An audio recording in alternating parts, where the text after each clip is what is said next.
What's up, guys? It's me, Jeremy, and as Law Replay is still unfortunately broken, at least during the making of this video, I'm making another vlog. And there's a lot of topics I'd like to talk about in vlogs, and maybe I'll start to make vlogs a little bit more in the future, because vlogs are pretty fun to make, and they're fairly easy as well. And I still definitely want to start putting out videos every other day, of course, as mentioned earlier.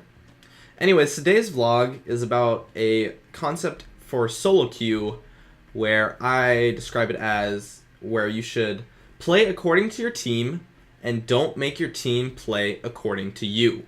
Because the thing is that in solo queue, you have 4 other players on your team other than you. And if it's way easier to have one player play to those 4 than to have those 4 players play to the 1. Because, say for example, your team, the 4 of them want to invade, right? And you think invading is a terrible idea. You should still invade, even if you know it's a terrible idea. The reason being because it's a much better idea for your team to invade as 5. I was about to say 4 there. It's a much better idea for your team to invade as 5 than it is to invade as 4.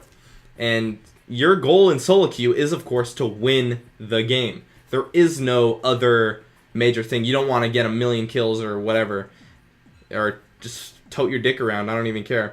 You want to win the game in ranked, and if you don't want to win the game, then you probably deserve to be reported. I mean, there's not much else to it. You want to win the game, and playing to your team is a much better idea than trying to get your teammates to play to you. Simply because of the fact that it's way easier to convince yourself to do something bad than it is to convince your whole team to not do something. I mean, yes, you still want to communicate with them, but the thing is, like, if your team doesn't listen, you have to listen to them. Like, sometimes you might think you're right, but you're not. You're wrong.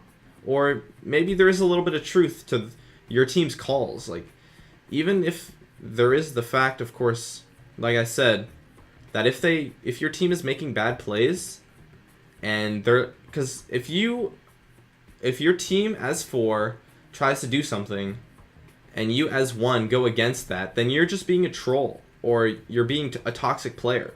You're arguing with them, or you're just like not communicating with them, not listening to them. I guess there are some cases where that strategy could work. The only really case where it could, though, is if you split push. Like, of course, you don't want your team to split push as 5, then it's not really a split push, you know? That's not the point of the strategy. But if you have the mindset where you're willing to listen to your team's ideas and calls, even if it's not always the best idea, then you'll perform better and you'll win more, simply because of the fact that doing a bad call as 5 players is a million times better than doing a bad call as 4 players, and you're definitely going to get flamed if they make a call as 4 and you don't follow them. Like, if they say to take Baron and you're pushing mid because that's the better play, because mid inhibitor is open or whatever, and then you get aced at Baron, your team as 4 gets aced at Baron, then I mean, there's not much you can do about it, but if you were there as 5, then you could possibly win the team fight and then take the mid inhibitor. But you still have to try to keep your teammates in check. Like, if they're chasing, like, the support player across the whole freaking universe, then, yeah, you can ping for them to fall back and stuff. Like, still make calls and still communicate and stuff, but if you find that your teammates are not listening to your calls, then maybe you should listen to theirs.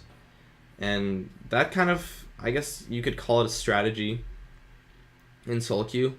It's just an easy way to deal with players, with your bad teammates, because, yeah, the players, they'll want to win, and if a call is right, then I'd say 99% of the time your teammates, if they're not trolling, of course, will actually listen to you and believe it. But then the thing is, like, if you find yourself constantly disagreeing with your entire teammates, like if it's just 1 or 2 people, then that's like a little sketchy, but if you're constantly disagreeing with all 4 of your teammates, then maybe you should reconsider your arguments and take a step down and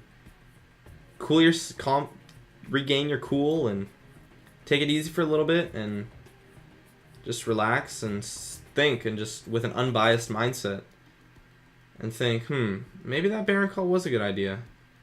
Even if it wasn't the best idea, maybe it was still a good idea. And I think that kind of mindset towards dealing with your teammates will help a lot of players in solo queue, so I definitely wanted to mention it. Anyways, thanks for watching my vlog, guys, and if you have any questions, or if you have some feedback, or if you would love to discuss this concept, I'd love to see you in the comments, and I'd love it if you could support me with a like. As I said earlier, thanks for watching, and as always, I'll see you guys next time.